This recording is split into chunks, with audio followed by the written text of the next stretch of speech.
na watwi we mu a Kennedy Japan echo show e won na two so na a new show a Justice Annan wo hosti na Kennedy Japan ba ya Kennedy Japan be kan sempi na ensama Kennedy Japan kan dey for eseweni anse ne beto aso no just subscribe na click the notification bell no and no any that screen so sisi amesre we yan the latest news bi aba wonsa ebeka etie for yan konsem ne so ensama Kennedy Japan ready to dwa dey tie for eseweni na wakanse bebre from a lot of issues wakasafa eye Kelvin Taylor hon odi Kelvin Taylor temne nyama we no ba eye samobeka ya JB Dankwa eye MP some years ago yekuno sitting MP atrese nkrofo bi nipa bonifo bi eko ne fie ekokuno na Kennedy Japan ekopie ye embra assemnisi ye no ena Kennedy Japan describe issue no na data Kennedy Japan ekasa wo eye JB Dankwa wo ne ho ne se Kelvin Taylor eba bonten trese Kennedy Japan no wo no na sebe wo kun JB Dankwa intina e wo se Kennedy Japan wo clean the din intina wo kan se bebre ena Kennedy Japan mema story a wo no nim on the death of the parliamentarian JB Dankwa no na ensema Kennedy Japan kekan na no ekopie mu se Kennedy Japan etre se JB Dankwa no na aside ne yere no na wasanso wo girlfriend bi ena JB Dankwa no ne girlfriend no na sa girl no wone former president Mahama ehihye ho ama JB Dankwa ene girl no plan se wo monye na wo munya se bi Mahama ni naked pictures intino ebaso wo ba ne ena wonya se bi wo mampeni Mahama ni naked pictures ena wo moye se wo mo blackmail Mahama na enumu no ena ma se bi JB Dankwa ye be kun no nti nsema na Kennedy Japan ka no tintini ni tietia na se JB Dankwa ni wuo no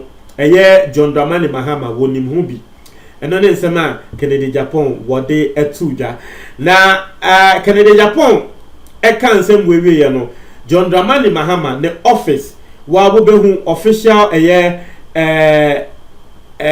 letterhead wo be hu office of John Dramani Mahama omo release statement on this particular rant at Kennedy Japan rant here. Now what shall the heading now? One more to say ignore the rants of Kennedy Japan. Now me pese me kenkan etrewo na yete insemnasi ye because we owo ho asem ntino ye pese yete insemnasi ye. Now see the attention of the leader and flag bearer of the National Democratic Congress, former President John Dramani Mahama, has been drawn to yet another set of scrupulous statements made by a member of the New Patriotic Party, Kennedy Japan, on Net2 TV, seeking to link him to the unfortunate death of JB Dankwa, a former member of Parliament for Ebuakwa North. Now, we share the first and the opening paragraph now. And some and they say, woman saw a video nibi of Kennedy Japan, walk on Net2, and then some go to 2 ja. Now, and some no Kennedy Japan, but say, well, yeah, now we'll link it a year. JB Dankwa edu will link a ni wono to ono Mahama no. Na second paragraph no say while President Mahama does not intend to lend any dignity to the usual rants of Kennedy Japan, I am instructed to deny all the claims he made on his TV station. Now we no end of the tears to say seeking as always to denigrate the person and reputation of the former president. Was say wono Mahama no eka wono a na nka nsem we na nka won ka hwe but wo hwe se ne awomo a womo ben no aye worried e won nsem we ho a na e wo se wo ba abonten e be kasa na wono Mahama ne de wonim se Kennedy Japan ne de wo ya ni je se BBC ya na tese wo de Mahama akwa abonten na wo se Mahama din wo kanse hunu sabi afa Mahama ho eno ne sama second paragraph no kan na third paragraph no say there is no iota of truth in the allegations. They are complete fabrications and figments of figment of fevered imaginations. The third paragraph no person trese was sisupi. Se le kraba ko say eni asema Kennedy Japan they atu janim.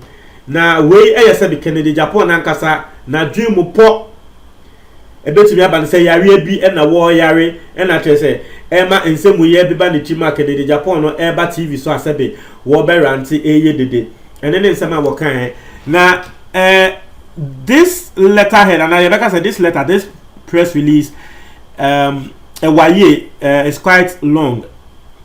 But it sounds as no, your person yet tears ye into no, make sure I'm summarizing in step number. Now what's it as ye? Or say it makes no logical sense that a man who has tried all these years to denigrate the person of the former president would have such information and will for almost 3 years since his party has been in office not present it to the investigative authorities. The what can I say? We share one no a year Kennedy Japan na. We you be a debia wodi Mahama tem debia wakan sem hunu efa Mahama ho. Na one was said MPP for ba abemu 3 years Kennedy Japan one fast story we amba bontenda. Afiansa Kennedy Japan when you know what what the story no e ba bonten. Na Kennedy Japan na ye nim ne de na nka information we e ne crack.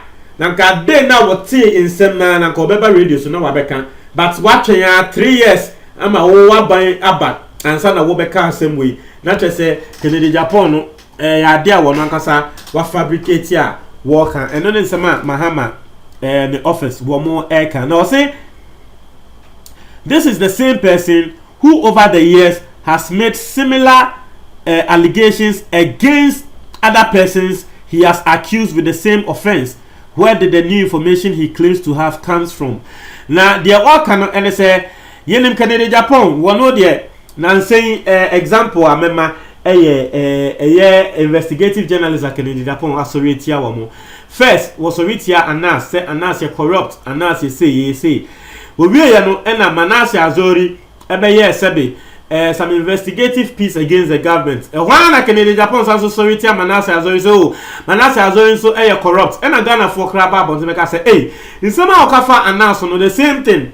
And so why and I Kelvin Taylor will claim say we MPP no MPP no one also keka in St. Kelvin Taylor de ya what I di attempt would di omampenya tempa.